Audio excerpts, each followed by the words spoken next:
So John, you're recording this. How do you want to do the logistics around? Because I don't want to put this as a burden on you to have to figure out how to distribute that if people want the recording or whatever. Do they just contact you or? Yeah, I haven't decided yet. If it turns out to be a decent conversation, I'll just upload it to my Vimeo and add a link to our group. Okay. People can watch it. All right. Well, if you post it, then I guess I did a good job. Well, as long as a few people show up and everything. Yeah. This is the middle of nap time for a lot of people, I'm sure. And the Rams game is on, so. Oh, is the Rams game on? Yeah. Oh, I'll see. You can tell I don't watch football. But they're doing really well. So. Calling user number 1.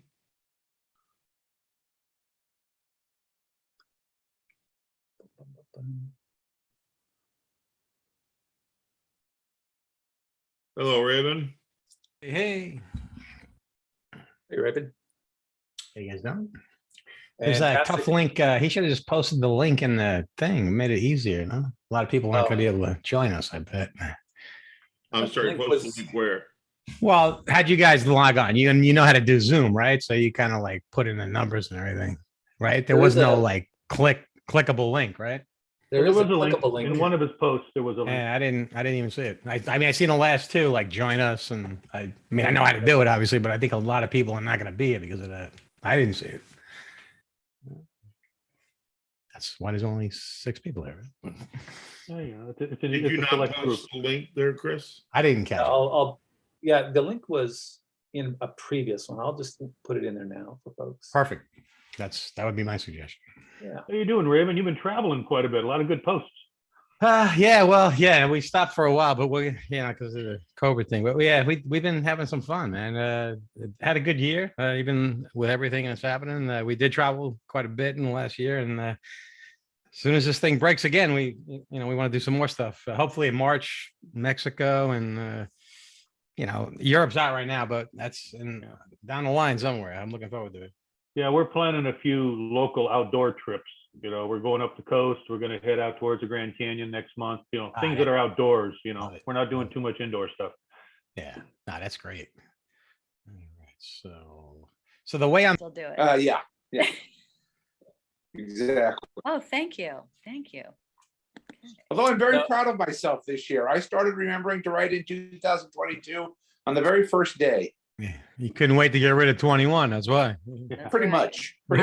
much. All right, folks are still joining. I'm going to start probably in about a minute or two. I want to be respectful of everybody's time. And I'll stay on as long as people want to hang out, ask me questions, make comments. But I really want to try to get through most of this in about a half hour. So I'll try to do that. I've got some natural breaks that I put into the presentations for folks to sort of take a deep breath, take it all in, and then ask some clarifying questions or say, that was great, Chris, but I completely disagree with you, or here's another point of view, and that's all open. I'm absolutely open to all that, to have a discussion and just sort of for you guys to hear and understand how I see the world and how I process this stuff and how I see things and create strategies and make decisions about things. So let's give it a minute, and we'll get going. Yes, there was a question. Nope. Okay. I'll be monitoring the chat. So if you guys want to ask a question in the chat, I will, Chris will pause and I will read off the questions. And you're recording this? It is being recorded. So if I want to ask a question, do I just raise my hand or I have to do something with the chat? Wait till the break and then raise your hand, and we'll just make sure we'll get everybody's. Okay. But I got some natural breaks. If you don't want to forget your question, by all means, stick it in the chat and I'll make sure that all of the questions are responded to. I don't want to get too formal. I want to keep this a discussion, but in order for us to get through it. All right, well, I'm going to start. If you're not on mute, put yourself on mute. That just makes it easier. So if there's any kind of background noise, people aren't distracted. First of all, I have to say a real big special thanks to John. John and I have known each other for forever. And when I came up with this idea, John was kind and gracious enough to say, yeah, of course you can use my Zoom account. John, I can't thank you enough for doing that, but also for the Facebook work that you're doing out there and creating an environment and a place where people can actually, share their thoughts, share their ideas for the nominees, the candidates to do all of that in a way that's creative and friendly and constructive. So, to me, you're a real treasure as a friend, but to the castle, to the whole community, you're a real treasure, and I can't thank you enough for extending yourself like this. And just to sort of underline it, John is not here to endorse me, to be my campaign manager. It's just his generous heart that you're seeing on display here. So John, again, thanks very much for that. I appreciate it. You're quite welcome. The deck that you're going to see here, you are not the first ones to see this. I've been floating this out in front of some current board members, some past board members, some AMA members whose opinions I trust and count on. So you're seeing a sort of a culmination of a lot of folks' point of view. I did have a chance to sit down with Hervé this last week, and we had a really great conversation about some of the challenges that he's seeing. So I was excited about that as well. You can see what the discussion is going to be about today, right? It really is looking at some of the trends, looking at the revenue and expenses. I'm going to show you another way to look at it that I think is really interesting and important for us. That leads us then down a little bit of a rabbit warren into the restaurant. What's going on with the restaurant? We hear, is it profitable? Is it not profitable? How do we know it is? Is it running efficiently? So I want to do a little bit of a deep dive there. And then on the member trends. Now on the member trends, listen, I know I probably got beat up on Facebook for doing this by putting out some numbers. I've been working with Hervé, with Eddie, with Ruby, trying to get those numbers. They said they wanted to get those to me.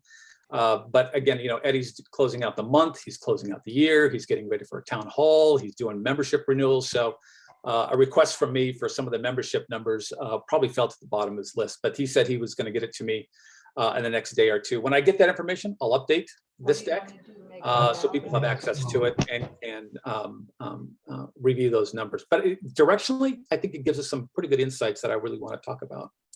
All this data is right off of our websites, the financials. Obviously, 2021 hasn't closed, so I'm not including 21. When I present this information, I am not trying to do a forensic audit or an accounting audit on the books. I have no interest in that in this meeting. I'm also not trying to analyze to say somebody did something right, somebody did something wrong. Why would those guys make that decision? I have no interest in litigating the past and past decisions. My goal here, and I think our goal as a membership, is to look forward, to say what's next. And in order to do that, you have to have a really good understanding of where you are today. And so that's what I'm trying to figure out is where are we today as a club? Where are we as an organization that's trying to grow, right? We've got some big crucibles hanging over us. 2028, what happens to the property? Where does it go? How does it happen? So it's really important that we be grounded in this information so that we as a group, as a community, can make the right decisions for all. Just a little bit of reminder, a little bit of background on myself. This is a candidate for the board at the castle. Yeah. If you're not on mute, place yourself on mute. Makes it easier. So I've had two careers. First career was in theater production manager. 15 years doing that, 6 years at ACT up in San Francisco. Went back to Claremont, got my MBA, then joined Kaiser Permanente, was there for just under 20 years. Spent a majority of my time in the C offices, being the chief of staff to the CFO, managing director to the CFO. Most of my work was focused on those large, complex capital projects. So building hospitals, purchasing, implementing medical equipment, things like that, joint ventures. From there, Hopkins recruited me to Baltimore. And they recruited me to manage their international concierge medicine. So this is a high-touch, highly personalized concierge medicine services that we delivered. So our clients were heads of state. About 60% of our business came from the Middle East, so a lot of the royal family work. Congress, Supreme Court, a lot of guys named John Doe coming in from the CIA that we took care of, and a lot of high net individuals. From there, then I joined Quest Diagnostics in 2015, and they brought me on as the executive director for National Patient Services, in charge of their national network of about 2,200 clinics, about 12,000 employees. And they brought me in to say, we need to do a digital transformation of this network. And so that's what I worked on for about 3 years, and very successful in doing that. Along the way, I created some joint ventures, did some partnerships between Quest and other organizations. The most notable one was Walmart, which was actually the first stepping stone for Walmart to get into the healthcare industry. When COVID broke, I was assigned to the White House task force, and I worked with FEMA designing all the drive-through testing sites that were deployed nationally. From there, my team, we went on and we built the NBA bubble, the US Tennis Association bubble, and then for the inauguration, my team did all the testing for the inauguration. Today, I work in the mergers and acquisition side of Quest Diagnostics. So every day I'm evaluating companies, trying to see what the value is. It gives me a front row seat to where innovation is happening and who's doing it right, who's not doing it right. So it gives me a lot of insights. I look at it from an operational perspective, so that when Quest says, you know what, we're going to buy that company, Chris, you're going to go run it. And so I work with the CEOs of those companies, and I help scale, integrate, and grow their companies. And that's what brought me back to Orange County for a company called Quest Health Connect. And we're on a pretty good track right now. I think all of you probably have this picture, a picture like this that you have. This is how I make my personal decisions, my private decisions, my professional decisions, my public decisions. It's all around my family first. That's Lori. She's my beautiful wife. She was a set designer in film, did all sorts of films from Apollo 13 to Aviator. She stopped doing that when we brought our son home from Ethiopia back in 2010, Adunya. And he's 12 years old, going on 40. And I'm in big, big trouble. But he is the love of my life. He is a wonderful kid, and so excited to be a family and having him be the one that made us a family. And we live in Tustin, and Nick and I were talking, we probably are blocks, probably half a mile away from each other. So for those living down in the behind the orange curtain, give me a call. Let's go out and have a cup of coffee. My wife was the one who actually invited me into the castle. She bought me the classes, Dave Thornson's classes, and that's where I really got my first exposure and fell, like most of you or all of you, in love with the castle and everything that it means and the passion that they bring to magic. And I really captured that. It really captured that for me. Became a member in 2007, went on to become a Castle Knight. Most of the work I have with magicians is helping them with their brand, with their businesses, helping them grow their businesses. And most recently was working with Aaron and Adam with Conjurers Community, helping them create and build one of the largest online virtual magic clubs out there. So when you start a financial analysis, the first thing you want to do, the first thing I always do is I want to know what is the mission statement of that organization. Why are they doing this? What's the purpose? Where's the passion behind this? And so when I look at our mission statement, you know, it calls back to that promise, that vision of two brothers for a dad. And to me, that resonates with me because my first magic was with my dad, right? Pulling quarters out of my ears, doing things like that. But it highlights for me what our goal is here. What am I looking for in the finances? Do I see the finances promoting the art of magic? Are the finances encouraging fellowship? Is our performance demonstrating ethical standards? And when I talk about ethical standards, I'm not talking about are they lying or not, or somebody cheating, or there's malice. I don't assume that. I assume everybody's trying to do the right work. But are we being transparent? Are we being really good stewards of the resources that we've been asked to manage? So that's how I look at this. So as you look at the numbers, keep recalling yourself back to this mission statement, because it's important as artists, as magicians, that we continue to grow and build on this idea, this promise, this vision of Bill and Milt into the 21st century. So the first thing I wanted to take a look at was the balance sheets, right? And when I did it, you know, it was, like I said, Nick and I were talking beforehand. He did the same exercise, I guess, a couple of years ago, Nick, and he said my whole living room was full of charts and trends and things like that. That's why I'm over here, because that mess is over there. I did the same thing. I went back 5 years and said from 2015 to 2020, what does it look like? 2020 is going to be an odd year. So a lot of times we're just going to push that to the side. But there are some times when we want to take a look at this and really understand it. So out of all those charts and things, I was looking back and I said, you know, from the balance sheets, what really matters. And there's three things that I always look at when I'm evaluating companies. Do they have staying power? What's their ability to stay in business? Their earning power. Can they turn revenue? Can they take those resources and generate some margin, right? In my view, no margin, no mission. And then how efficient are they with the assets, right? We gain a lot of assets, but are they generating opportunities, amenities, programs for the membership? So in short, staying power is really sort of boosted up by our cash position, right? We've been able to generate an enormous amount of cash, and I'll show you exactly where that's going. 2020, we had to burn through a lot of that cash. I'll be interested in seeing when the 21 financials close, how much more did we burn through our cash position? Because that really is our staying power. So when I look at that, the thing I'm thinking of is in 2022, we've got to turn a profit. We've got to do everything we can to rebound from the pandemic. And there's ways to do that. And I think that we can be on course to make that happen. From an earning power, you know, our margins have been relatively flat. There are some concerns that I started to see in some of our fixed costs. And what does it cost to turn on the castle? What does it cost to turn on the restaurant? And you can see the net margin 2020, obviously, the pandemic impact there.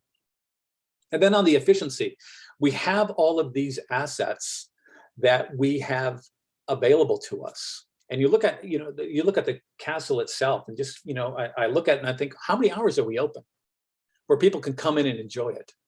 And how is that generating revenue? And are we fully maximizing that resource? You know, and I talked to Hervé and he had some really exciting ideas on how we can optimize some of those assets that are out there so that we can grow, we can build, and we can provide more amenities, more magical opportunities for that experience for the members. But that was an area, that one there, the efficiency power, that one's the one that said, okay, wait a second, I got to dig into this a little bit more. So I looked at, well, where does the money come from to run the club? Now, I'm going to show you something here. On the left-hand side is where we were in 2015 and how the proportionate sources of cash were generated. And then on 2019, the same thing. And then you see down below there, it says the total revenues. We grew about 46% in our total revenues from 15 to 19. But on the top, we only grew 33% of available cash revenues. So when you have a private club, one of the things that you want to be able to do is identify the cash resources that you actually run the club from. So when I look at the restaurant, I do a net cash. So when does the restaurant break even? And then what is the cash generated after we break even that we can then apply to the club? So that's what you're seeing here is another way to look at those cash revenues, because that really helps us understand where our challenges are. Now, a couple of observations here, right? You can see obviously the dues, the membership dues is a larger proportion of our revenues, but it's also a larger pie, right? The pie got bigger, went from 14 to 20. So we're looking at that. The growth in the restaurant revenues actually increased, but their cost tampered down the available cash. So now I'm looking at this going, okay, wait a second, there's something going on here with our dues and the restaurant and how we're trying to manage that. Is there any insights on that? So I say, well, where does it go, right? So the club SWB is salary, wages, and benefits. So those are the paychecks that we give the people who are running the club, not the restaurant. All that restaurant stuff is in the on that allowable cash slide that I just showed you. This is just the club itself, right? So about 63% of our dollars goes to programs. These are the magicians, these are the shows, these are all the different areas where we do magic, right? Where we promote the art of magic, where we create an environment for fellowship, right? 5 years on, that's dropped down by 7%. So now I'm thinking, okay, wait a second, where is that money going then? And clearly it's going to all other. These are those costs, those fixed costs that we have in our budget that we're trying to compensate for, right? And when I look at those, there was a couple of them that stood out, but the three that really stood out for me are depreciation. Because when we go back to that sales to assets, right? Every time we buy an asset, we've got to depreciate it. That goes right to our bottom line, impacts our margins. We're seeing a 24% increase on that, right? The consulting dollars, I don't think we're spending enough here. And some of you may bristle at that. You may disagree with me, and that's fine. We're not here to arm wrestle our way into this. But my point of view is we are in a situation now where we're going to need outside experts to come in and help guide us. They're going to accelerate the analysis. They're going to help and accelerate the decision-making on things that are really key to us. So I expect in 2019, we only spent 11,000 in consulting. My expectation is that's going to grow, and I'm okay, comfortable with that growing. And then employee benefits, right? We talk about that post-pandemic resignation. The service industry is really struggling. So as long as we can continue to create some employee benefits that are competitive, we should be in a pretty good position there. So let me pause there. I've thrown a bunch of stuff at you guys. John, let me ask you first, are there any questions in the chat? And then maybe if you can just raise your hand and we'll start there. And John, while you're doing that, I see Summit. I hope I'm saying your name right, Summit? Sure, Sumit. Sumit, thank you. What question or observations did you get? I like the analysis, and I had done a similar one where if you go back a few slides, you show the restaurant and the membership increases. Do you have any actual numbers on that? The question would be, what portion of the revenue from the restaurant now is going to the bottom line versus 2015? Well, 2019 versus 2015. Great question. I'll show you when we do a deep dive. We're going to go a deep dive into the restaurant next, and I'll show you how that is all sort of how I look at it from a restaurant perspective, not a private club perspective. Great question. Others? The chat's clear. All right, so clear as mud. We're ready to go on. So I looked at the profitability of the restaurant. And so I went out and I just bought some restaurant software, just some basic stuff so I could plug some numbers in and I can see how we were performing as a restaurant. And so one of the key pieces here is a break-even point. So if you're investing in a restaurant, this is probably your most important metric. You want to know, at what point am I going to start earning back my investment? At what point am I going to start earning?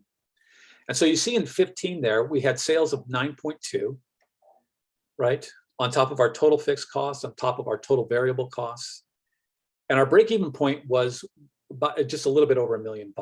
So you take that 9.2, take out your 1 million, and it gets down to that annual net contribution down there. So about $8 million, 8.1 was cash generated by the restaurant after we broke even that the club could then use to run the club, right?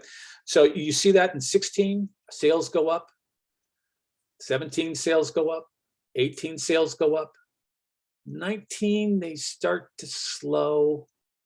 And of course, 20, you put that to the side, but I want to, I'll talk to that in just a second there. So you can see that the contributions of the restaurant are pretty flat, but look at our total variable costs. Look at our total fixed costs. It's starting to tell us, hey, wait a second, there's another point here that we got to dig into. There's something else here that's going on that we've got to figure out. And it looks like it's going to be our costs, but we don't know that yet until we take another look at it. What I also found interesting was on 2020, look at the level of our total fixed costs and total variable costs. That's what it costs to turn us on. Look in 2015, about the same level, a little bit more, but what it costs to turn on the castle, to me, that was a real indicator of if we're going to turn on the restaurant, here's what it's going to cost us to do that, right? So I thought that was kind of an interesting data point that came out to me in my observation. So I looked at, well, then is the restaurant efficient? and there's good news and bad news here. So here we look at your prime cost of sales, right? So your prime costs, very simple, it's your labor and it's the food that leaves the kitchen, right? So it's the food that leaves the kitchen and the person who made it and carried it out, right? And we look at that against their sales. In a restaurant, you want to make sure that that ratio is between the 50 and 60% mark. If you go above 60, what's happening? Labor is going up, cost of goods are going up. What else could be going up? Price. Price could be going up, right? If you go below 50%, what's happening? That's when you're probably starting to cut corners, and now the quality becomes an issue. So rule of thumb in restaurants is you try to keep it between that 50 and 60. It's going to go up and down. People acknowledge that. But you start to see us from 2017 to 18, we start to creep into that top line of 60%. 19, just hitting up against that, right? So again, it's leading me to believe that there is a need to adjust our costs. Have we priced ourselves in a menu to try to create more sales to cover more of our fixed costs, right? Have we taken our eye off the ball, right? Are we overstaffed? Are we really running the right staff? Maybe we are. But something's going on there that we've got to be heads up about. So now I'm going to go into the membership. So we know where the restaurant is generating some revenue. We know that there's some cost issues going on out there that we've got to take care of, that we've got to dig deeper into. But what about membership? And here, you know, when you can't get the actual head count, there's another way to get membership. And that's by using what's called a full-time membership equivalency. So those of you who have run companies, have run operations, you know, you work off FTEs, right? Full-time equivalencies. You do the same math for membership. So we take the average cost of dues against the total revenues, and that gives you an apples of apples comparison year to year to year. And so people, I couldn't get a number from people. How many members do we have? Everybody said, we got 5,000, we got 5,000, we got 5,400, we got 5,000. So I just said, you know what, for this, let me just plug in 5,000. Let's see what comes out. And you can see some pretty good growth from 15 up to 18. And then it slows down. In 2020, what was interesting is, although we shut down the castle, we had fewer expenses. We didn't adjust membership dues, right? But we had a natural attrition of about 13%, right? Which equates to about 650 members of full membership equivalencies, which I thought was kind of interesting. So now there's a dynamic where we're starting to see membership slow, right? And I'm looking at this, I'm saying, well, what's going to be the impact of our renewals, the new fee schedule? We don't know yet. We haven't seen that, right? The impact of the pandemic, right? All the numbers in Tide Quest shows that this is probably going to be gone probably at the early part of February. It will hit the surge and then start to drop off. We're tracking that against the UK, right? We're going to lose a whole quarter of good performance, right? And the other question we have to ask ourselves, is the membership experience world-class, right? Are we still doing a quality experience for our members? And if we are, why are we dropping down so much? So we start to take a look at these things and we start to try to understand them a little bit better. Now, this is the chart that got. Can I interject something, Chris, real quick? Yeah, please. Can you go back to the last slide? And Sarah and Nick, you can correct me, but I believe in 2019, we were having capacity issues where the club was at capacity by 7 p.m. every Friday, Saturday, and Sunday. So the management decided to stop accepting new members. I remember the associate members, you couldn't join the castle in 2019 or at a much lower rate. So I think that it was a huge thing as we got to the point where we couldn't literally put any more people in the building. Right. And therefore we were forced to drop the number of new members. Right. So what is the impact of that? Or what does that tell us?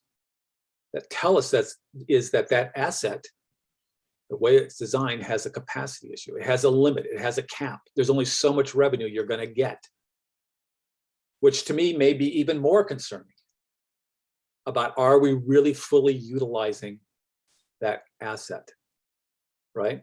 So it's a great point, John, and I appreciate you pulling that out, because that really does start to add a little bit more dimension to this, right? Helps us understand that. Sorry, Chris, sorry, one quick question. This is on that note, to me, that was the issue, that 2019, we started hitting capacity repeatedly. Yep. And we're shutting off members and we're decreasing membership count. And since you have the numbers, what portion of, to me, membership dues literally goes down to the bottom line, essentially, whereas restaurant has a certain amount of cost. So it seems counterintuitive that we're going to try to keep increasing revenue when nothing's making it to the bottom line. Right. So here, available cash. To that. Yeah. So available cash goes right to the bottom line. And that's why it's important to call it out. Right. That available cash, the dues is unencumbered revenue. The restaurant is encumbered revenue. Right. So that's why in this illustration on our revenues, I said, what's my break-even point? And then what's that contribution that the restaurant is making, right? And it's that contribution that helped put us in a pretty good cash position, right? I'd like to ask Nick, do we have any numbers that talk about the spend in the dining room, members versus invited guests? Do we know how much members are spending? We do. I don't want to, I'm not that I don't want to give it. I don't want to give out wrong numbers. We do understand those numbers. I'm just not fresh on them. Yep. But I think that's I would say that, opportunity. yeah, I would say the vast majority of the money, the total revenue that we bring in comes from non-members. Yeah, I would expect that to be true. So when I was putting this together, what I was trying to do here, knowing that I couldn't get precise information from the offices soon enough to do the analysis, and they're, like I said before, they're working on that. They want to get this file to me so I can update this. So Hervé and Eddie are doing a great job trying to get that information to me. But what I was trying to do here is there's some questions that I have, right?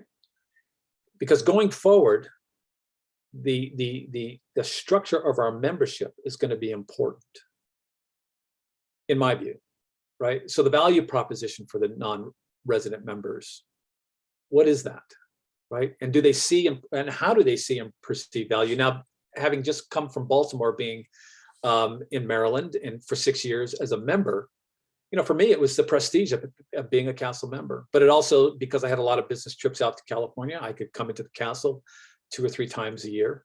It also allowed me to give out passes to folks and promoted my own, little fumbling little magic career that I have, right?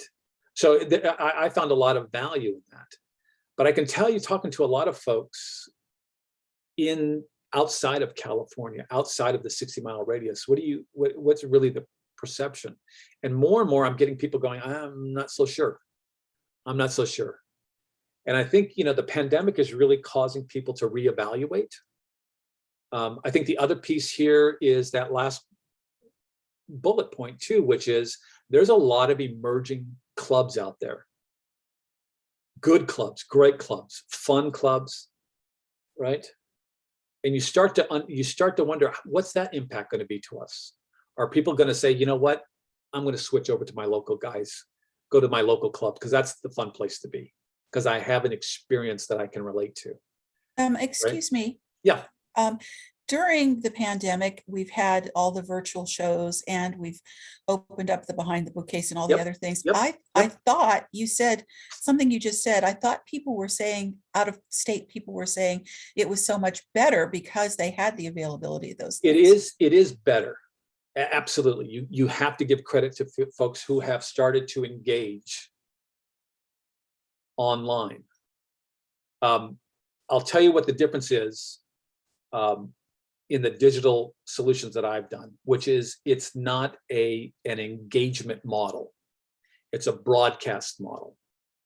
And although there are opportunities to have some back and forth, what we're not doing that a lot of companies are doing, a lot of organizations are doing, is creating an engagement model.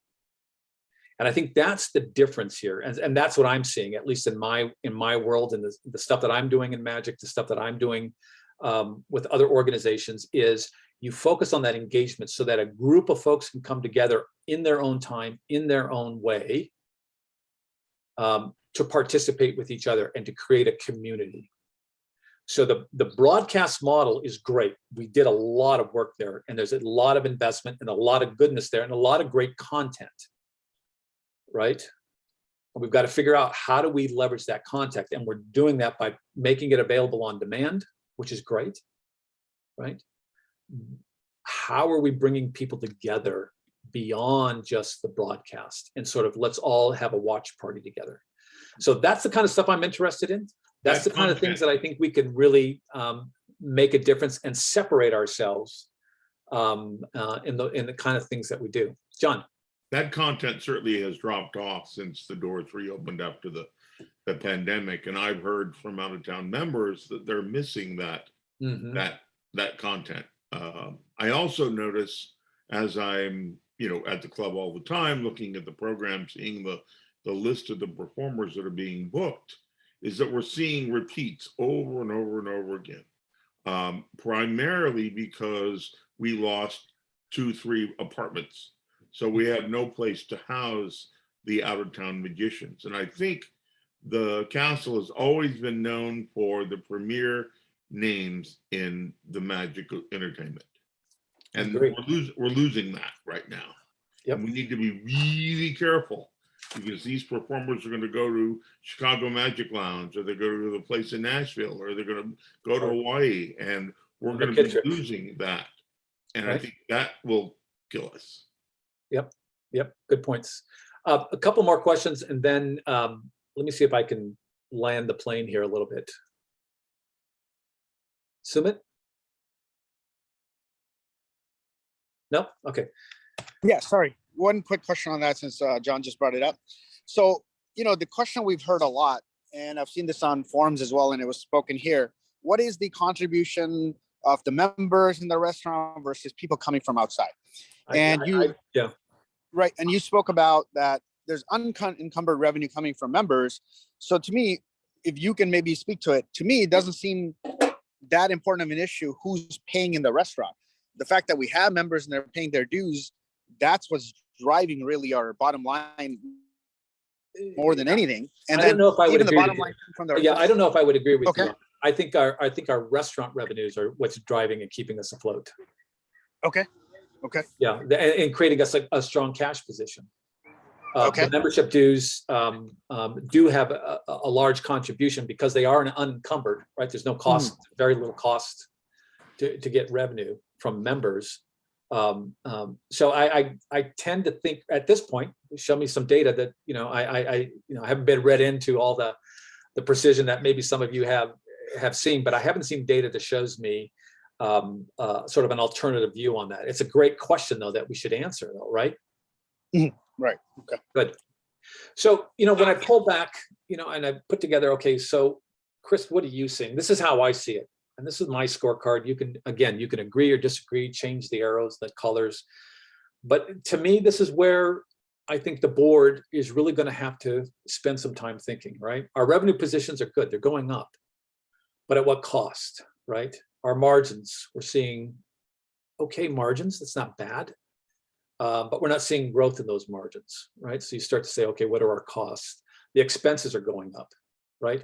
And, when you talk about cutting costs, I get really, really nervous. And in my experience, it's not a question of, going in and taking a knife to the budget. Any idiot can do that. What I talk about and what I think about when it's cutting costs is what kind of innovations make us more productive? What kind of innovations can we bring that makes it more streamlined? What kind of things should we be doing? And what should we be implementing so that we're not spending money in a very sort of transactional way? So to me, that's really sort of how I see how do we reduce our expenses. It's not by how do I slash budgets. That's interesting, but not really sustainable. It's about how do we change? How do we evolve? One of my conversations with somebody was, revealing to me just how the infrastructure of the castle, the business systems, there's a lot of deferred maintenance in some of those systems that have been around forever, right? If we want to grow, if we want to scale, if we want to take on new opportunities, we've got to get our house in order. And I think that's really where some of these things start to emerge for me. On the membership, the non-resident membership, I don't know if it's growing or if it's not growing, where it's at, because I don't have those numbers. But again, it's around, what is that experience for them? Do you have to come to the castle to have that experience? I think you do. But I also have been involved with other clubs where you don't have to be anywhere, where the engagement, that community can be delivered in contemporary ways.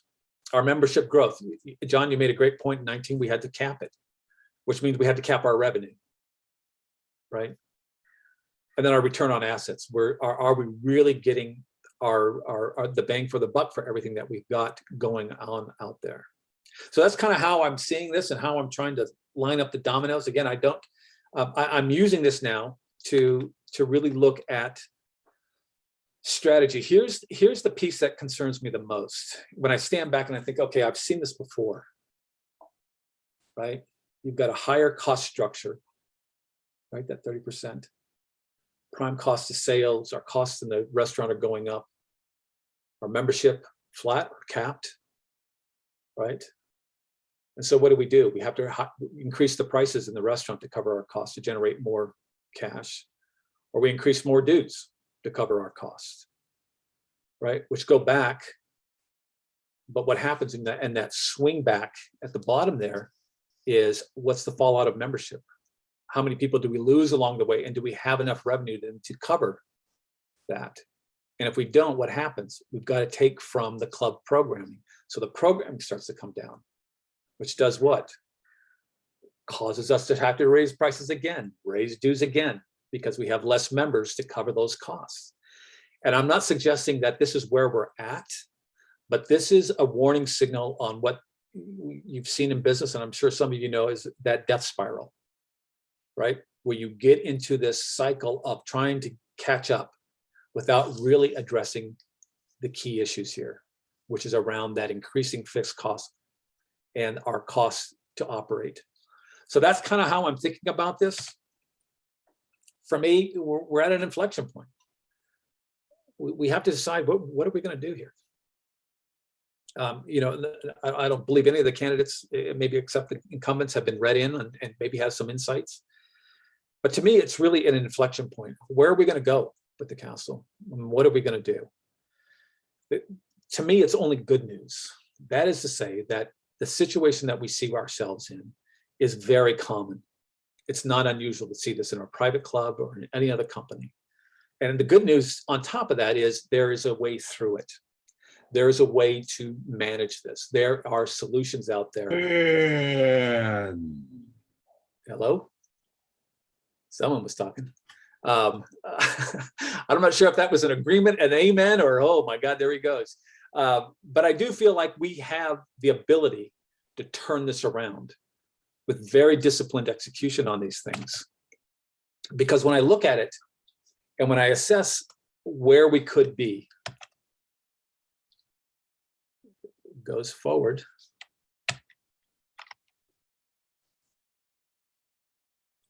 To me, it starts to lay out a vision. And I'm not going to go deep into my vision today. I'm going to save that for later, because I want to talk to some of you who may be interested in these ideas and to get your thoughts and ideas. But for me, I think what the finances are telling us is that we are actually positioned for growth. We are positioned to get our house in order.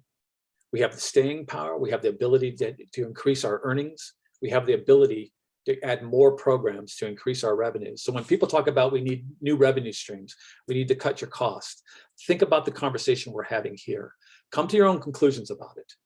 This is my observations about how these things come together, and then how do we move forward in a contemporary way for the AMA and for that promise, two brothers to a dad, about what we could do. One of the things I was talking to somebody about was, if Milt and Bill were 25 years old in 2022, what kind of a magic club do you think they'd build? What do you think they would bring to the table? What do you think they would want to do? And I think that's our goal here. That has to be our stewardship, is how do we perpetuate that vision, that passion, that innovation forward into a contemporary environment, holding on to those values that Milt and Bill and the whole Larson family, endeavored upon us to be good stewards of. So I'm going to post this on my website there. You can go there. You can see my nominating letter. You can see my presentation that I gave to the nominating committee. You can see my resume. You can see some of the statements that I've made and some of the positions I have. And you can see all of that, because I want you to be aware of how I think about these things, and I hope it resonates with you. Chris, I'm really excited about this, and look forward to your questions now. Yeah. Chris, this is Joe Berman. Thank you very much for the presentation, by the way.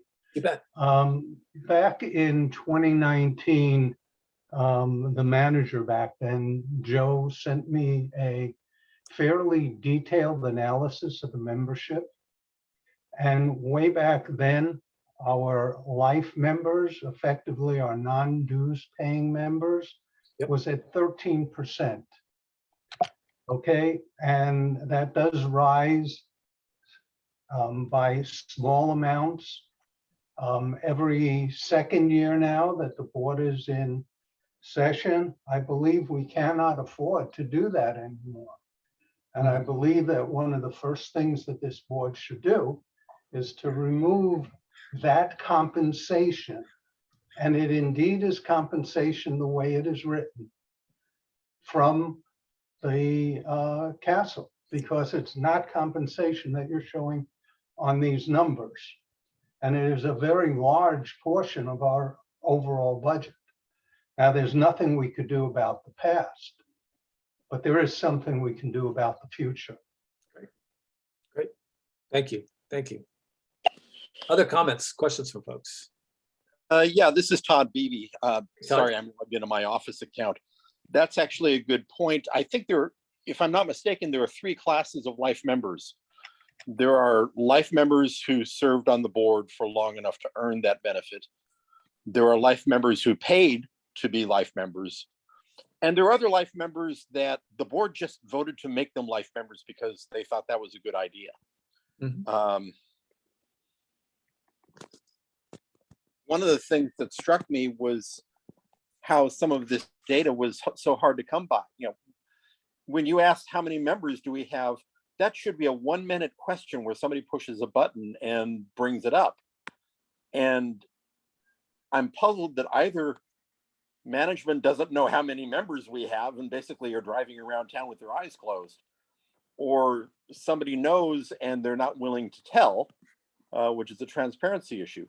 Remember, it was about 5 years ago where there was a big controversy over dues, and the explanation was that management didn't know how much we were charging people in dues every year. Right. So there's, I think you raise a point here, and, one of the ways I have grown consensus in making large changes and coming in with strategies and idea is, and I sense that now, which is the board has got to do this with the members and not to the members. And I think that's a big distinction. And part of doing that is you've got to have these kind of conversations that we're having today, which is, this is what we're seeing. Let's have a conversation about it, because that's where we get consensus. That's where the transparency is. And that's my expectation. If I'm lucky enough to be on the board, that's what I want to do. We should have regular business meetings. It can be monthly or quarterly. It doesn't matter, but let's lay it out there for the members. Chris, this is Joe Berman again. Yeah, I hate to interrupt you, but yes, we need transparency, and we need transparency in our financials. Mm-hmm. We cannot have a line in our financials that shows us the profit from the restaurant before effectively payroll costs and all of the individual components of payroll costs, because that doesn't give me a lot to look at and say, okay, the restaurant is supporting itself. And my dues are going towards the programs, which, by the way, the magicians haven't had any programs per se in person, except for the one with Joshua J just recently. And I, as a magician member for well over 40 years, have never seen the likes of what's happened over the last 3. Okay. And I'm not only talking about COVID, I'm talking about prior, when lectures were starting to be reduced. And during COVID, there were no lectures until very late in the program. Right. And what happened was the excuse was that they can't figure out how to do lectures because they can't get people to come in because they're afraid of the lecture being filmed by the audience. Sure. I, as a magician, don't feel that I'm getting my money's worth out of the organization anymore. Right. And people So, that I I mean, talk to have the same feeling. Right.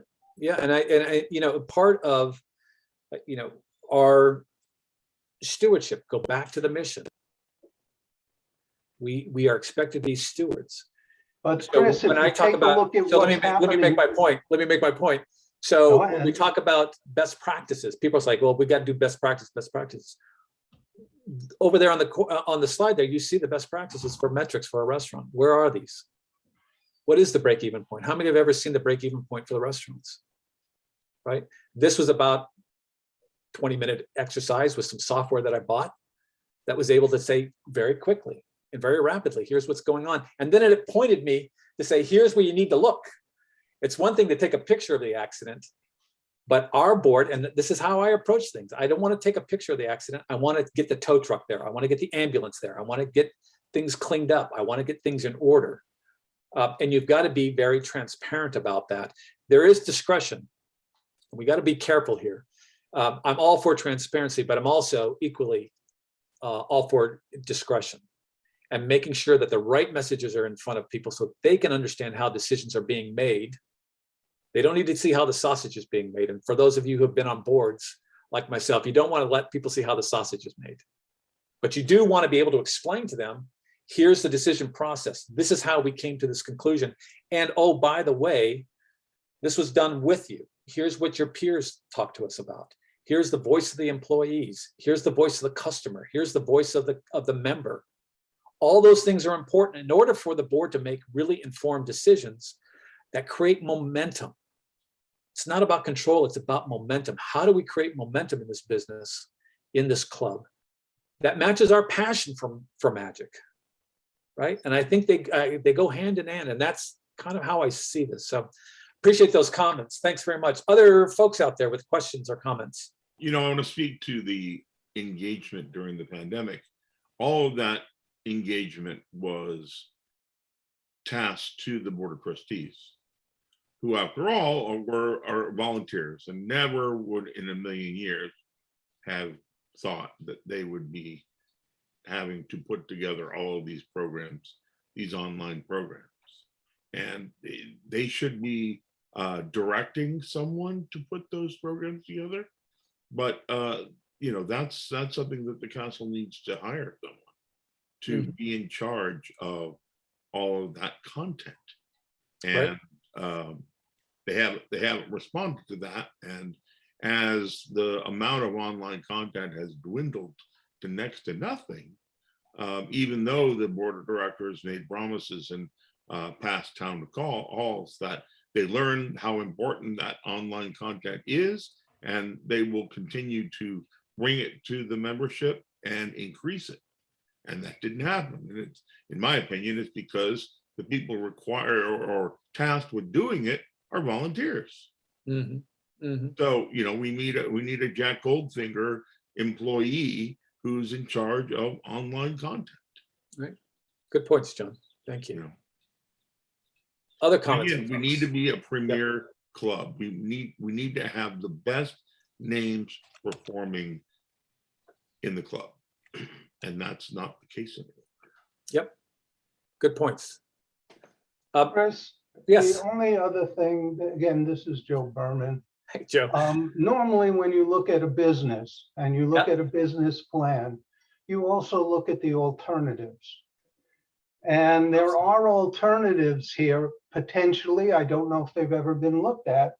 And that is, if the restaurant is such a good business, why, and it's not something that we've been able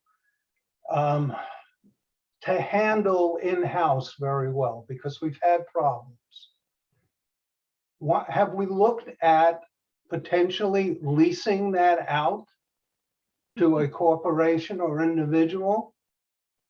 Yeah, I don't know, history of who's talked to who about things like that. I would probably not be somebody who's going to be a big proponent of that until I see the reasons why.